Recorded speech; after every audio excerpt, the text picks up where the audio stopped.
السلام علیکم دوستو، آپ کو ہومیوپیتھک لورز یوٹیوب چینل میں خوش آمدید کہتا ہوں۔ امید ہے کہ آپ سب خیریت سے ہوں گے۔ آج کا ہمارا ٹاپک ہے قوت حیات، جسے وائٹل فورس کہتے ہیں۔ تمام جانداروں کے پروٹوپلازم کا تجزیہ ممکن ہے، اس کے باوجود ہر خلیے میں ایک ایسی قوت موجود ہے جس پر ہمیں کوئی اختیار حاصل نہیں، جو تجزیہ سے بالکل ماورا ہے، اور یہ قوت حیات یا قوت بخش طاقت کہلاتی ہے، جسے ہم انگلش میں وائٹل فورس کہتے ہیں۔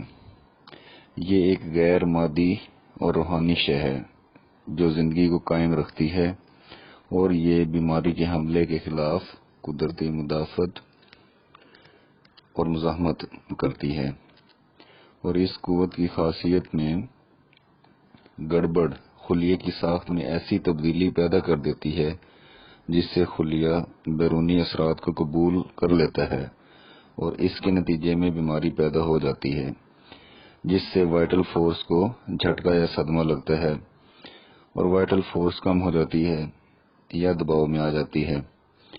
وائٹل فورس کی اس گڑبڑ کے نتیجے میں بیماری کی علامات پیدا ہوتی ہیں۔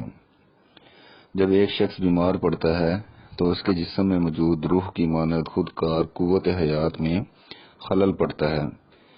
یہ خلل ان طاقتور فاسد عوامل کی وجہ سے پیدا ہوتا ہے جو زندگی کے دشمن ہیں۔ جب قوت حیات میں خلل پڑتا ہے اور اس کی حالت ابتر ہوتی ہے تو جسم میں غیر طبیعی احساسات پیدا ہونے لگتے ہیں، جو کہ اعضاء کے افعال میں بے ربطی پیدا کرتے ہیں۔ انہی احساسات اور بے ربطی کو ہم بیماری کا نام دیتے ہیں، اور جب یہ خلل زدہ کیفیات اور تبدیلیاں غائب ہو جاتی ہیں تو قوت حیات اپنی صحت مند حالت پر واپس آ جاتی ہے، جس کا مطلب یہ ہے کہ تمام اعضاء تندرست ہو گئے ہیں۔ یہ تھی قوت حیات، جو کہ ہومیوپیتھی میں ایک بہت ہی اہمیت کی حامل ہے۔ انشاءاللہ مزید ہومیوپیتھی کے بارے میں انفارمیشن لے کے حاضر ہوں گے، تب تک کے لیے اجازت دیں۔ اللہ حافظ۔